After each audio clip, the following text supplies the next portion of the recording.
Yes! Salut à tous! Je sors à l'instant de notre célébration du dimanche matin et j'imagine que vous êtes plusieurs à avoir vécu ce moment avec vos églises respectives, que ce soit en présentiel, en ligne. Pour certains, je sais que c'est le samedi. Alors voilà, pour ma part, c'est maintenant, j'en sors tout juste à l'instant.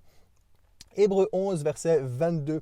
C'est par la foi que Joseph, mourant, fit mention de la sortie des fils d'Israël et qu'il donna des ordres au sujet de ses eaux.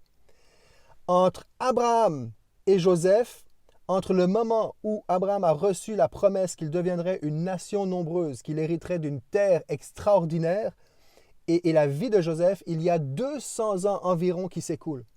Et là, on est en présence d'un homme, Joseph, qui n'a pas perdu espoir, qui n'a pas perdu confiance en son Dieu. Il n'a pas perdu confiance dans le fait que Dieu allait accomplir sa promesse à leur égard. Et c'est magnifique parce que Genèse 50, verset 24, voici ce qu'on lit. Je vais mourir. Joseph nous dit, je vais mourir, mais Dieu vous visitera et il vous fera remonter de ce pays-ci dans le pays qu'il a juré de donner à Abraham, à Isaac et à Jacob. Il n'y a encore personne qui a vécu dans la terre promise, mais ils y croient tous, les uns après les autres, génération après génération. Joseph est de la 4e génération. Ils y croient encore. Ils croient en Dieu encore. Et c'est extraordinaire. J'ai envie de dire que Joseph est le patriarche dont le pays hérita de ses eaux, malgré ou bien avant qu'il entra lui-même de son vivant en terre promise. Joseph, c'est le patriarche dont la terre promise hérita de ses eaux, bien qu'il n'y soit pas entré lui-même de son vivant. Et ça me fait penser à ce que je pense c'est Romains 8, 24, lorsque Romains 8, 24 nous dit « Car c'est en espérance que nous sommes sauvés ». Et si ce que l'on voit, si l'espérance est quelque chose que l'on voit, alors ce n'est plus de l'espérance. C'est en espérance que nous sommes sauvés. Donc c'est par la foi que nous sommes sauvés. Vous savez, je l'ai mentionné tout à l'heure, on vient pour la plupart d'entre nous d'avoir vécu un culte en ligne ou en présentiel, peu importe. Et c'est facile pour nous un dimanche matin, surtout un dimanche matin d'avoir la foi. Tu es environné de tes frères, de tes sœurs, de la louange, tu as un message biblique qui est là, tu as toute l'atmosphère qui est là pour générer, cultiver, alimenter notre foi. Mais là, les trois hommes qu'on a vus dans les 3 derniers jours, donc aujourd'hui depuis Genèse 11, les versets 20, 21 et 22, Isaac, Jacob, Joseph, ils ont 3 points communs. Ils ont exprimé leur foi bien que mourants, alors qu'ils étaient mourants. Et on nous dit, moi j'ai jamais vécu ça, donc je ne sais pas de quoi je parle, mais il paraît que s'il y a un moment où tu vois la foi d'une personne, c'est sur son lit de mort. C'est là que tu vois la solidité de sa foi. C'est facile quand tout va bien de dire « ouais, je crois que par la foi, etc. » Mais quand le fil de ta vie est sur le bord de se rompre, c'est là que tes fondements apparaissent.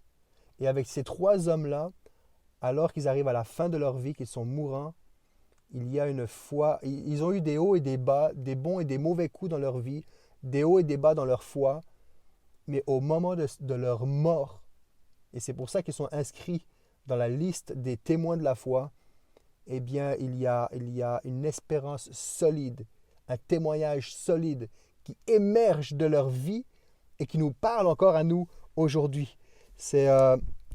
Moi, ça me parle vraiment fort.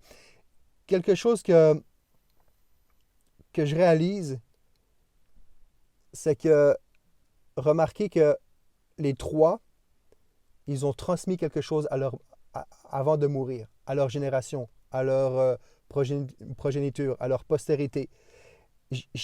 D'une certaine façon, j'ai réalisé qu'ils ont transmis, leurs enfants ne sont peut-être pas rentrés, certainement pas rentrés encore dans la terre promise, mais il y a une chose que ces hommes-là ont transmis comme héritage.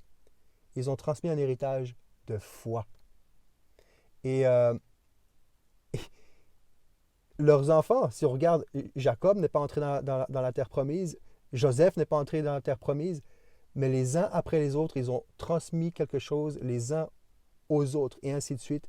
C'est un héritage de foi. Un héritage de foi. Et je prie, j'aimerais qu'on puisse prier dans ce sens-là aujourd'hui, s'il y a quelque chose que je peux transmettre, c'est la foi.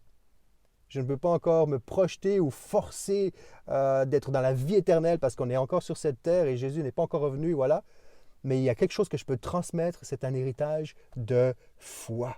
Ils ont eu une foi ferme, une foi solide, forte.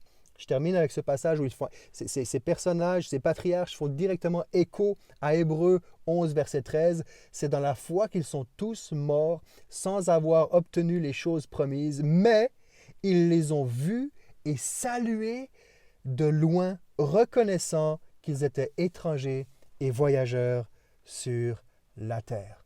Car c'est en espérance que nous sommes sauvés et nous sommes encore des voyageurs sur cette terre. Et pendant notre voyage, soyons de ceux et de celles qui, jusqu'à notre dernier souffle, allons transmettre un héritage de foi à notre entourage. Je te souhaite un bon dimanche. On se retrouve demain. Hop là! Je disais donc, on se retrouve demain pour une nouvelle semaine. J'espère que votre jeûne se passe mieux que la façon dont mon micro est resté accroché à moi jusqu'à la fin. Jusqu'à la fin, voyez-vous, il ne faut jamais lâcher. Est-ce que tu réalises là? Jusqu'à la fin, il ne faut jamais, jamais lâcher. Donc, on ne lâche pas. Bonne semaine à tous. Ciao, ciao.